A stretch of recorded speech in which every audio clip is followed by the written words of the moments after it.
Welcome to the Disciple Making Leader Podcast, your resource for exploring the world of disciple making and leadership within the church. Discover Jesus' strategy for raising up leaders, growing the church, and multiplying a movement. Let's jump into today's episode and explore the power of a disciple making leader. Well, welcome to the Disciple Making Leader Podcast. I'm just really super excited to be launching into some of our conversation that we're going to have today. My name is Glenn Underhill. I'm the pastor of spiritual development at Cross Creek Church. I also serve as a trainer and a coach for Disciple First, a ministry dedicated to really helping equip churches to make and multiply disciples like Jesus. But on our podcast today, we're going to be addressing this idea of the power of a disciple-making philosophy of ministry. Boy, that's a big sentence. But I'm not here alone in studio. I'm here with a good friend of mine, Craig Etheridge. So, Craig, why don't you introduce yourself real quick before we get started on our episode? All right, brother. Great to see you today, hanging out in the studio, talking about things that we love to talk about. That's right. And I'm the pastor of Cross Creek Church, and love what we're doing at Disciple First, just getting an opportunity to talk with pastors across the country, talk about disciple making. What does it look like in the context of a local church? And I think Glenn and I'd be the first to say we're not experts necessarily. We just made a lot of mistakes and have learned some things along the way. And so that's what we're sharing here. And today we're talking about a really important subject that we kind of discovered was kind of underneath some resistance to people wanting to make disciples, right? Yeah, I think absolutely. And I think it even, some of that comes out in just this idea of, as we'll kind of expound upon it more, I think just even how you shape your life and your ministry, though, I think everybody has a philosophy of ministry. If you're a church leader, sometimes you just don't know it, right? But you have one, and I think it's just really uber important as we're going to be looking at, and if it's not in alignment to even the way that you're working your strategy and your processes and your systems, man, it can create havoc. Yeah. For sure, and I think it ultimately will lead to not being effective. But most importantly, looking at it from a lens of what was Jesus's philosophy of ministry. I mean, how often do people even think about that? So we're gonna be kind of diving into all of that. So I was about ready to jump in. Come on, man. Let's jump in the deep end of the pool. Let's jump in the deep end of the pool and see what happens. Man, I got to hold back here because I'm got getting your floaties on. I'm getting so excited, man. So anyway, that's why I in fact I was just with a church yesterday and doing a little bit of a consultation, and this whole idea of just even having them to start to think about this first. Yeah. Because typically when I do some consulting or coaching with churches, they're always, the question is how? Right. How? And I'm always saying, let's start first with why. And I think you're going to really help address that, because you just recently wrote a book called His Way Still Works.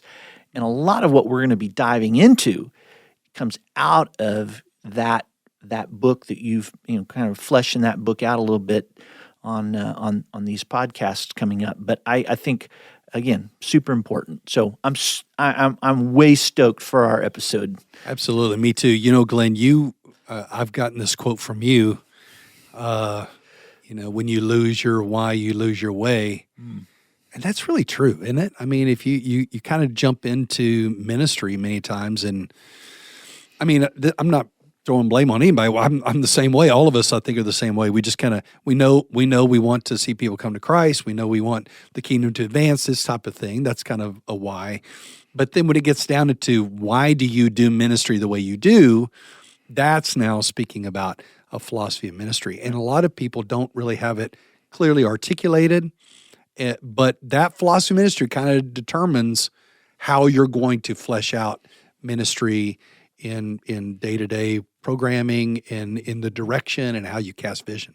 Yeah, and when you do meet resistance as you're making and creating change in certain environments, with a strong conviction to why you're doing it, Yes. helps to really articulate the reasons and why you're staying the course in light of sometimes some of the opposition or resistance that you might feel. So let's dive into today's episode. And I think right off the bat, the very first thing we probably really should just tackle is this idea of what is a philosophy of ministry, and maybe even what is, maybe what's not too, right? So I think answering that first question of what really is a philosophy of ministry, or maybe you can address it from what's it not, so this is what it really is. Right. Yeah. When I think about a philosophy of ministry, again, when you go to seminary or something, they don't really make you write this out. It would surely be helpful, wouldn't it? Absolutely. To have something written that says, this is my philosophy of ministry. But usually you think philosophy of ministry is a statement of convictions that drive your ministry decisions. It really is, like you said, why do you do ministry the way that you do? And we understand doctrinal statements that say, here's the boundaries of our belief. This is what we believe. Every church has got doctrinal statement. A lot of churches have a mission statement or a purpose statement that says, this is why we exist. And then even some churches will have core values of, these are the kind of the ways that we're going to do ministry, or what's important to us. That's what a core value would be. But a philosophy of ministry, excuse me, gonna have to give up those cigarettes. Not really, I'm just joking. Keith's over here shaking his head going, don't say that. You really went there. The philosophy of ministry really establishes, why do you do what you do? What is behind your vision or your view of ministry that causes you to do ministry a certain way? Mm-hmm. And like you said, it's kind of back to that why. Why do we do what we do in ministry? And I would just say that probably early in ministry, and I'm not saying that maybe this is even, like within the last few years, that's really been crystallizing for me. I guess it just forced, I had to sit down and really think this through. But early in ministry, if you talk to Craig early in ministry, I don't know that I really had an articulated philosophy of ministry. It was kind of like whatever works. Maybe pragmatism was my philosophy. Right. If it's going to grow the church, if it's going to get people in groups, if it's going to, see people come to Christ, then I'm happy to do whatever as long as it works. Right. Well, and I think I want to hit this pause button here for just a second, because you said, hey, let's go back to even like when you were early in ministry. You had a philosophy of ministry, because I've been with you for a long time. Yeah. We've served together for a long time. That's right. And, I think early on, we had been at a very large church, mega church, and things were going along well, while we were there. And then we left and we went to an existing established church, and we basically took a lot of what we were doing there and inserted and plugged and played in our new location. And so really that's a philosophy of ministry. No, you're exactly right. Our philosophy was what we knew, right? We had experienced in this other church, and it seemed to do okay there. Right. So let's just going to transport it over. Yeah, and we took the programming and a lot of those things, but those things were built around what? Those programming elements, the way we did certain things were really built around a foundation of a philosophy of ministry that we had learned in that particular environment. Yeah. And we just didn't really know that. Right. And I think that's what really wrecked us when we got to a certain spot that we were like, something's not, we're seeing some success, but something just wasn't settled in us. Yeah. And I remember in your heart, you just come in my office and say, I'm just not settled. Something's just not the way it should be. Yeah. And that, I think, is what really created that journey to go back and say, man, I need to take a really hard look at this. Yeah, I think you're exactly right, Glenn, just as we're kind of reflecting back. That's the value of working together for so long, right? Right. There was a philosophy ministry. I didn't really understand it fully. Probably couldn't articulate it, but I had this kind of idea of what it should be, what I've known, what I've experienced. That all shapes my philosophy ministry. And then when we started going, man, things aren't jiving here. There's something missing. And then we started studying the life of Jesus and his philosophy of ministry, and that's when things got wrecked. Yep. Because like we realized that our philosophy of ministry was in conflict. Whoa, with the philosophy of Jesus. Right. And that was a bit that was hard. Yeah. I mean, it was almost like I was having to rethink through all this stuff that we've experienced before. Is this really how Jesus wanted it done? And anyway, that was a shaking moment, and I think a pivotal moment for both of us. Yeah, because I even remember thinking about, is this really what I want to do, right? I mean, because even as we were learning and rethinking and reimagining what our philosophy of ministry should be, it also caused us to have to think about this is going to require a lot of change on our end, right? And then we're going to have to lead forward in that. And am I committed to that? But you can't be fully all in committed if you don't have it's hard to do it without a clear conviction of that. And so I remember wrestling through all of those things and those long hours of, man, I mean, are we really going to go all the way in with this? Yeah, it's almost like the image that came to my mind right now is like Jesus' philosophy of ministry is like a wrecking ball. Yeah. It comes crashing in to what we were doing. Right. And if you're going to take Jesus seriously, then I may have to change the way we're doing things. And so it was a real challenge to why are we doing it the way we're doing it? And it's not just programmatic structures or staff alignments or things like that, because there are lots of different ways that ministry is done in cultures all around the world, right? Right. But there are some fundamental things about Jesus' philosophy of ministry that were missing in what we had, and that was that missing piece. And so, yeah, it was definitely life-changing. And I've also found, Glenn, that we will bring people on our team, and you and I have experienced this, where someone will say, "Oh yeah, I'm totally into making disciples. Yeah, thumbs up, for making disciples." And we're like, "Great," And then we get in, and then they're not really doing that, and we're like, "Okay, why? What's the problem?" You said you were, and they're like, "Well, but that's not really what I do," and they start backpedaling, and I'm left wondering, why are they not as fired up about it as I am? Remember, we wrestled with that. Right. Why don't they have the fire in the belly like you and I do? Right. And what we realized is that, they just really haven't wrestled with and come to embrace a Jesus-centric philosophy of ministry. They're operating on a different operating system.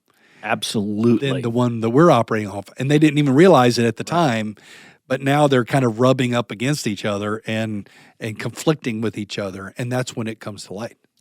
Yeah, absolutely. And I couldn't agree more with that. So in light of that, I think, so we've talked about, this idea of what is a philosophy of ministry.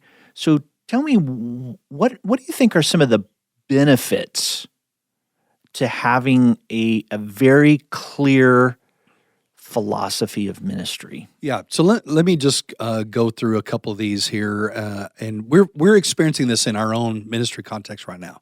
So this is not just something we thought a good topic for a podcast. I mean, we have literally been wrestling with this for the last couple of years, and that's really what led to the producing of this book. Is because basically, whenever we do a book, it's because we've been wrestling with it, and we got to put it on paper just so we can use that as a tool, and then turns out that other churches find it helpful too. Well, I was telling the church I was with yesterday, hey, really, our church has just been a laboratory. Right. We'll run up against something and we'll go, oh, yeah, we need to continue to work that out. And as we've worked it out, then it turns into a tool or a resource that it's been helpful to pass that along to someone else. Right. So, and let me just say this, and I think some of what our wrestling was with this was because we had gotten a bit distracted just with we had experienced some high level growth and and we were, there were just a lot of things going on. We had some staff changes, and we were working through a lot of that. And before we looked up, we were like, oh, we've maybe gotten a bit off course. And we were as we were redirecting, realizing as we were bringing on new team members, why are they not as passionate about this as we are? And they look at us like we've got horns on the top of our head, because we're like, hey, we hired you knowing we want to make disciples, but we were like, this is because we need to do a better job of articulating a clear philosophy of ministry and helping them formulate that same philosophy of ministry as well. Right. Yeah, absolutely. And it's a good thing to just think about, if you're listening to this podcast, do I have a clear, articulated philosophy of ministry? Yeah, I would say majority of churches we talk to do not. Right. And so this is really helpful when it comes let's just talk about why it's helpful. One is it creates a common identity. It's like, our team is wrapped around this philosophy of ministry. We're taking the hill together. We're all in agreement together. I think a lot of conflicts on staff team, it comes down to a different view of philosophy of ministry. Not the one's evil and one's good necessarily, but we just kind of think ministry ought to happen a different way. Right. And so this brings unity and a common identity. Yeah, and I think that's why ministries can become siloed, because you got one ministry doing this particular philosophy of ministry and running in this direction, and one doing it this particular way because they're doing their philosophy of ministry, and you look around and you got, everybody's kind of splintered off and going in 5 or 6 different directions. Yeah, in fact, I would say that a lot of churches, they're okay with that as long as they see growth and they're hitting their numbers or whatever. Then they're like, we don't care what your philosophy is. But that's not a recipe for building a team. But a philosophy ministry will create a unified identity for the whole church. I would even go as far as to say this: it won't change the world. Yeah. Because when Jesus got his team unified around a well-centered philosophy of ministry that they were bought into and convicted, they went on to change the world. Yeah, that's so good. Oh, you're exactly right. So it produces this common identity. It produces a common belief. And when I say belief, I don't mean like doctrinal beliefs, but that we believe ministry should happen this way. We're bought in to our philosophy of ministry, and we all can pound the table and have some conviction wrapped around that. Another thing it does is common cooperation. Now that we all have a common philosophy of ministry, we can cooperate together. We have a common language. We're cooperating now together. We understand what we're doing. You find teams that have a philosophy of ministry in common, almost like they have this secret language or code about them, right? That they all understand what these words mean, and they're all in agreement with that. Yeah. And then there's, common measures. If we all have the same philosophy of ministry, they're going to kind of be measuring the same things so that we can measure success. They have a common vision. Hey, we're all taking this hill right here. And then lastly, I would say a common motivation. They're all kind of intrinsically motivated toward this ministry because we all at the core really bleed this. And if one of us said, I don't believe this anymore, then the team would rally to correct them, right? Right. Because you just don't fit in here if you don't have this common philosophy of ministry. Yeah. Yeah, and I think that idea of the motivation piece really kind of gives you that, hey, what's the hill worth dying on, right? I mean, and what are we really going to call out? And even like I loved what you said too about the measuring piece, because I think so important that we're measuring the right things, and that and what's the true scorecard, so to speak, And everybody's aware of that. They're clear on that. They understand that because it comes out of this crystal clear philosophy of ministry, which again really undergirds our why of why we're doing it. Yeah. And when you have those pieces that you've just discussed, these benefits, man, they really do help you forge forward in good and times, and also in difficult seasons as well. So, and I like what you said about resistance. When you do face resistance with your own, within your own church or even outside, you come back to this philosophy that you're committed to, that you think is right. Yep. And that helps you to make decisions and not be wishy-washy with, well, I got pressure here, so I guess I cave in on this one. And right. If you're not really that committed to your philosophy of ministry, then any old philosophy of ministry will do. Right. But if you're committed to it, then it helps you, be able to resist some criticism and continue to forge ahead. Yeah.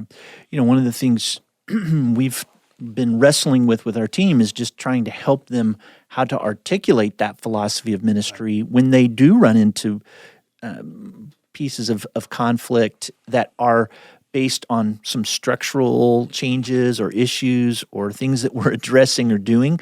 Right. And people kind of go, well, I don't like that. And now we have a way of saying, look, this is not about you or it's not about me, but let's go back to Jesus and let's look at his way of doing things, his philosophy, and this is why we're doing that, because we're wanting to be in alignment with him. So it's not about you and me, but it's really about what part of Jesus's philosophy of ministry are we not in agreement with here? Yeah, in fact, it just hit me. We always talk about staff when they come on, they have their philosophy of ministry shaped by their previous experience, most likely, kind of like you and I. Right. Well, same thing of church members, right? They come from their own ministry context, so they kind of bring with them how church should be done. Right. And that's a philosophy of ministry question. And so many times you're running up against that. Well, we shouldn't do that, or we've always done it X way, or I grew up and we did it like this, Right. And so who's right? Is it your way or mine? Are we just competing philosophy and ministry and there's not really a right way? Or could we root a philosophy of ministry in the life of Jesus in such a way that we are all in agreement we want to do it Jesus's way? Right. And that kind of goes back to this book. His way, Jesus has a way, and meaning a way, a philosophy of ministry that still works today. Yeah. And so identifying a philosophy of ministry is one thing, but then identifying Jesus's philosophy of ministry and aligning to that is completely different. Well, and that brings us to a question we're going to kind of unpack a little bit here in just a second. But before we do that, just some really great conversation around this whole idea of what is a philosophy of ministry, what are the benefits of a philosophy of ministry.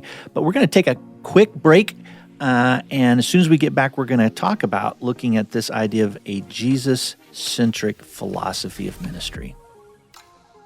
Ministry can be lonely. Now more than ever, pastors are feeling the pressure of raising expectations among their members. Pastors are expected to be stellar preachers, effective evangelists, thoughtful counselors, courageous change agents, astute business managers, all the while steering the church to accomplish its mission. And all of this can be overwhelming at times. Wouldn't it be great to have someone in your corner, someone who understands what you're facing and can help you make the wise decisions that lead the church to make disciples of all nations? Disciple First is here to help. We can provide you with personalized coaching that will help you develop and sustain a healthy movement of multiplying disciples. Our coaching includes a free evaluation to identify your church's health and your current sticking points, also a roadmap for sustained health, and a team of proven leaders that will give you customized counsel to help you move forward. Listen, you don't have to be alone in ministry. Let's start talking today. For more information and a free ministry evaluation, go to disciplefirst.com/coaching. That's disciplefirst.com/coaching. All right, well, welcome back. man, I am so excited to finish up this conversation. You know, we just have been talking about the importance of having a philosophy of ministry, the power of a disciple-making philosophy of ministry, and we just spent a little bit of time talking about what it is, what are the benefits of it. But let's really dive in and say, okay, because we keep talking about Jesus having a philosophy of ministry, right? What does it really mean, or what do we mean when we say a Jesus-centric philosophy of ministry? Yeah. So why did Jesus do what he did? Yeah. Here it comes. Here it comes. And this is the wrecking ball, Yeah, right? This is what you and I ran into that really caused us, almost 30 years ago to really reconsider how we do ministry. And honestly, Glenn, I think that one way you can think about it is this: what was the one win that Jesus had to have as a result of his ministry on the earth? Now that's oversimplistic, but just kind of start there. What's the one thing that Jesus really was going for that was a must-have as a result of his 3.5 years of ministry? Now, we're not necessarily talking about his death on the cross and resurrection. Right. We understand that Jesus came for that purpose. We understand that. But we're talking about how and why he did what he did with his guys for the 3.5 years. That's what we're focused on. Right. And so what did Jesus really have to have a result of that 3.5 years of ministry? And if I'm going to put it on you, I'm going to call you out right here. I appreciate that. Thank you. Yeah, here we go. Put you on the spot. So, Glenn, what would you say was the one must-have win of Jesus after his 3.5 years of ministry were over? What did he want? Yeah, I would say it is to ignite a movement of multiplication. Another way you could say that is to make disciples who make disciples who make disciples who make disciples, right? Yeah. I clearly feel like the why was, he in John 17:4. Father, I have brought you glory by accomplishing the work you've given me to do. Yeah, that's so good. And that was way before he ever. That's 2 chapters later in John 19, where then he actually goes to the cross. So here's Jesus saying, Father, I've brought you glory by accomplishing the work you've given me to do. Right. Well, that was even before he actually got to the cross. So again, not saying that the cross is not incredibly significant, because it is absolute necessary and a must. But again, this idea of this Jesus-centric piece is that he had a very clear when and why. A very clear why, which really then centered on what that when looked like. Yeah, absolutely. So Jesus comes as a atoning sacrifice for sin, dying on the cross, rising again from the dead, ascended to the right hand. That's work that he was doing there from a redemptive standpoint. Mm-hmm. But yet he took 3.5 years to prepare his guys to be the delivery system of that gospel message. That's right. And to spread it. And so the 3.5 years of his training was all about preparing these men to take that gospel message around the world. Right. And even, Matthew 28, Great Commission, he's summarizing for them there what he had been training them to do all along, to go make disciples of all nations and so on. And so I think you're right. The one win that Jesus had to have was this movement of multiplication, making disciples to multiply to the ends of the earth. And so if we could distill just that, this is somewhat oversimplistic, but if we could say, okay, that was kind of the nucleus of Jesus' philosophy of ministry. And if you're studying, by the way, the whole life of Christ, which you and I have studied the harmony and we've looked at chronology, you don't really see that necessarily when you kind of look at each book in isolation. But when you put them all together, you can clearly see what he did in year 1, year 2, year 3, preparing them for this end result. So if that's the case, then that Jesus' philosophy of ministry was very different than, say, comparing it to the Pharisees. The Pharisees of his day were religious leaders, but they weren't concerned about movements of multiplication and disciple making. They were certainly weren't weren't buying into the gospel. They were just concerned about the law, right? Just Pharisee, separated ones that were all about obedience to the law. Obedience to the law. That was their philosophy of ministry. Everything we do is about obedience to the law. So Jesus was in contrast to his religious leaders of his day. Now, I would suggest that Jesus' ministry could be in contrast with other philosophies of ministry that are popular today as well. Yes. For example, you could say, what about maybe the attractional church? The attractional church's big win is to attract as many people as possible and retain them. And that's the win. But that stands in contrast to Jesus' philosophy of making disciples who multiply to the ends of the earth, a movement of disciple making. Or let's say the traditional church. The one win for traditional churches, just keep the traditions alive, keep them, in existence. But that's again in contrast to Jesus's the philosophy of making disciples who multiply into a movement. Now you could take that to the emotional driven church. Their one win is, just everybody experiences something, but that's in contrast to Jesus. Or the educational church, where everybody learns more knowledge, Bible knowledge, but that stands in contrast. Or the denominational church that says, our win is we're recognized by the denomination, as opposed to Jesus's win. Or the survival church that just says we're just trying to keep the doors open, right? Right. But that stands in contrast. And what I guess my point is that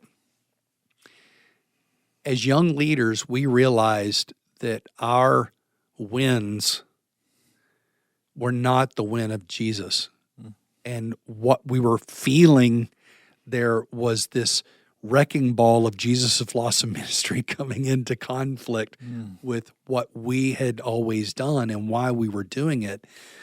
And we had to reconcile with that. We had to say, okay, are we going to get on board with Jesus' philosophy ministry, or are we just going to do our own thing? Yep. Yeah. And that's, I think, something that every leader has to wrestle with. Now, I think we're good at justifying our philosophy ministry, who's not? Right. This is how we've always done it. This is what we've always known. This is what we see successful around us. But at the end of the day, we're not answering to just anybody when we give account for our ministry. We're answering to Jesus. That's right. And the question is, not only did we preach the gospel correctly, but did we do ministry in alignment with his way, because we still believe that that's the way that works and produces the results that Jesus really wanted. Yeah, and called the church to really be about, right?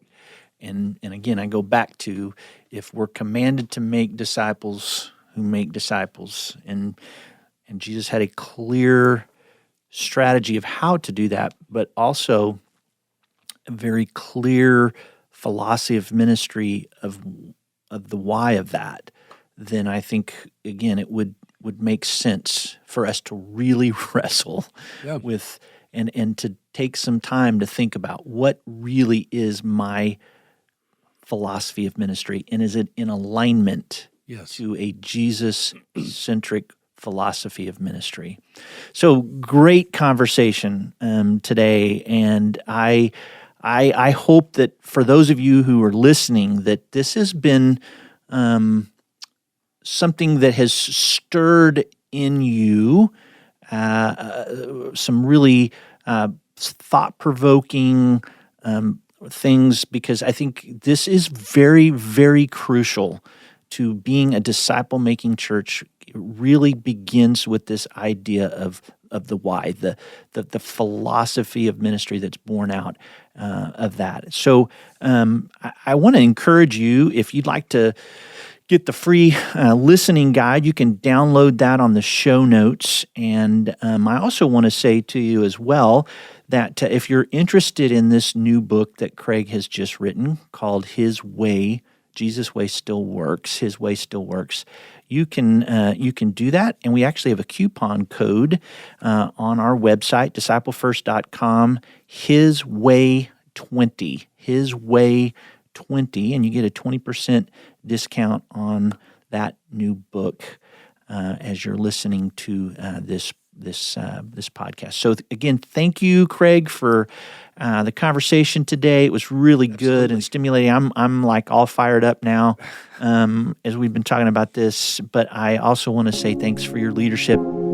Thank you for listening to the Disciple Making Leader podcast, brought to you by Disciple First. We hope today's episode has been both helpful and challenging in your journey to becoming a disciple-making leader. Don't forget to hit the subscribe button to make sure you hear the next episode. And if you have a moment, we'd love to hear your thoughts. Leave a review and share this podcast with your friends. Until next time, keep making Jesus the model for your life and ministry.